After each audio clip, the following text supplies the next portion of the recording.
Hey everyone, today I'm going to show you a brand new and highly effective way to counter the fried liver attack, helping you reach a winning position in just 9 moves.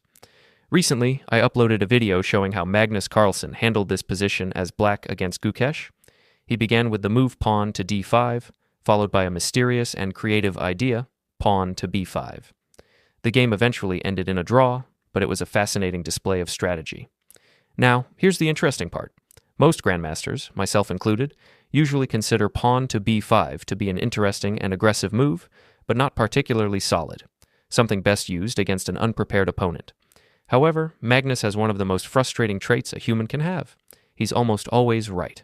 So, once he played this move, I decided to analyze it in depth to see whether it's actually a good option for you to play. If your opponents are typically rated below Gukesh's level, this variation will probably work very well for you. After you play pawn to b5, most opponents will instinctively capture that pawn. Of course, there are other options too, which we'll cover in a moment. But in the vast majority of games, they'll take it. After all, it looks tempting. They win a pawn and attack your knight, thinking they've gained the upper hand. But here's where you strike back. You recapture the pawn, and with this single move, you achieve 3 things. You defend your knight, you attack the bishop on b5, and you also threaten the pawn on g2. Naturally, most players will feel that the easiest solution is to trade off the bishop first. After doing so, they'll still need to defend the pawn and then castle kingside. That's the typical plan you'll see from most opponents. Now, you continue with bishop to b7, creating a powerful battery along the long diagonal. At first glance, it may seem like a simple and even primitive threat. You're just threatening checkmate in one move, right? It appears that your opponent has plenty of reasonable ways to defend, but here's where things get fascinating. Statistics show that about 85% of opponents will choose the wrong defense, leading them straight into disaster. In this position, there's actually only one move that can save them, and it's completely counterintuitive. Instead of blocking the diagonal, the only correct defense is queen to f3, placing their own queen directly in line with your bishop. For most players, that move just feels wrong, so they rarely play it. And even if they do, the position remains roughly balanced. You can simply push pawn to a4, and the game continues with equal chances. However, since the majority of your opponents will defend incorrectly, they'll fall into trouble almost immediately, giving you a decisive advantage within just a few moves. For instance, if your opponent tries to bring their knight back into play to block the diagonal, they'll often play knight to f3. At first, it might look like white is still a pawn up and doing fine. They seem to be adding pressure to your pawn, but in reality, that threat is quite harmless since your knight can easily move away. Now comes the fun part. You can be absolutely ruthless and continue to insist on your checkmating plan. The key idea is simple. Drive away that knight on f3 so you can deliver checkmate on g2. You do this by pushing pawn to g5. It may look wild. You already sacrificed a pawn earlier with pawn to b5, and now you're pushing another pawn up the board? But here's the paradox. This reckless strategy is shockingly effective. Your plan to push pawn to g4, chase away the knight, and then checkmate on g2 works far more often than you'd think. If white tries to stop your pawn with pawn to h3, that actually helps you, because now you can play rook to g8. On the next move, when you push pawn to g4, your rook will also join the attack, creating massive pressure on the king side. Some players might try to counterattack with rook to e1 or queen to e2, hoping to attack your king or the pawn on a5 along the open file. But that's not a real problem.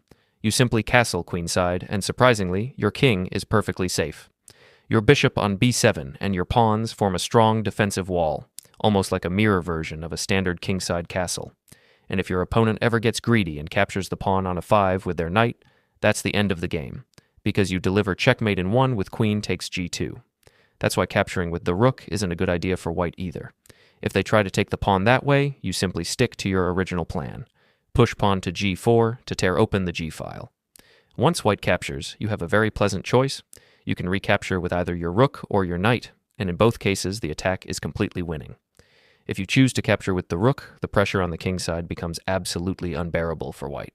For example, if they try something passive like knight to c3, you can even play queen takes f3, because the pawn on g2 is pinned and cannot move. After the resulting exchanges, you'll end up a piece up, having captured the knight on f3 while maintaining a deadly attack. Alternatively, if you prefer, you can recapture with the knight instead. This move gains a tempo by attacking the rook, while also adding yet another piece to your growing offensive, as if you needed any more firepower. After the rook retreats, almost any logical move you make will lead to victory. Your pieces are so active, and white's position is completely suffocated. If you want to get creative, you can even sacrifice your queen in this position. A flashy but totally justified move. It rips open the king's defenses, and after that, you follow up with knight to e3, delivering a discovered check that also covers the f1 square, leaving white completely helpless. Because of that setup, the king has no safe squares left on the back rank. It's forced to move over to the h file, either h1 or h2, but it doesn't really matter. Once that happens, your attack is ready to land the final blow. You deliver a simple yet unstoppable checkmate. After any move they try, rook to h6 seals the game with checkmate. Now, you might wonder what else your opponents can try to stop this deadly attack. The most common defensive attempt is pawn to f3, which looks logical. It aims to block the light squared diagonal, trying to make your bishop on b7 inactive. However, your plan remains exactly the same. You continue with pawn to h6, forcing the knight to move. It can't jump forward, because you'd simply capture it and then recapture with your queen, maintaining both material balance and your checkmating threat. The knight usually retreats, and you keep pushing forward with pawn to g5, the cornerstone of your attack. The idea never changes. Your goal is to push pawn to g4, open the diagonal, and deliver checkmate on g2. If your opponent plays carelessly, the checkmate lands immediately. If not, you simply bring your rook over to the g-file, add even more firepower, and finish the job cleanly. Sometimes white will try to counterattack with queen to e2 or rook to e1, putting pressure on your king or the pawn on a5. But that's nothing to worry about.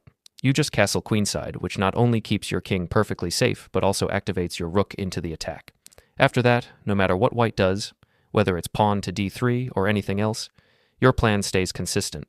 You push pawn to g4, open up the diagonal, and launch your final assault. You don't need to memorize every move, just remember the core attacking pattern. Push the pawns on the king side, open lines, and bring all your pieces into the attack. Once you understand that idea, your opponents will struggle to survive beyond a few moves. So white played bishop to c5 check, which is actually a nice idea. They're trying to bring the bishop into the attack. However, white can't block the check with a knight or a bishop, because that would immediately allow queen takes g2 checkmate. Therefore, the king has to move, and then black continues with rook to g8, placing the rook on the open file. Next, we capture the pawn on g4, continuing our attack. White tries knight to c3, but after rook takes g4, we're already threatening queen takes g2, and there are now 3 pieces aimed directly at the king. White attempts knight to e4 to block the diagonal, but black's position is so dominant that there's no need to even capture immediately. Instead, black calmly plays rook to g8, doubling rooks on the file and adding even more pressure. At this point, material doesn't matter. We're fully committed to the attack. Black sacrifices the queen to rip open the defenses, and after knight takes, comes rook takes g2. Now the white king is completely exposed. It's over. If white tries to capture with the queen, then bishop takes follows, and it's checkmate. If they get brave and capture the rook on g8, then rook takes g1 double check ends the game instantly. Thanks for watching.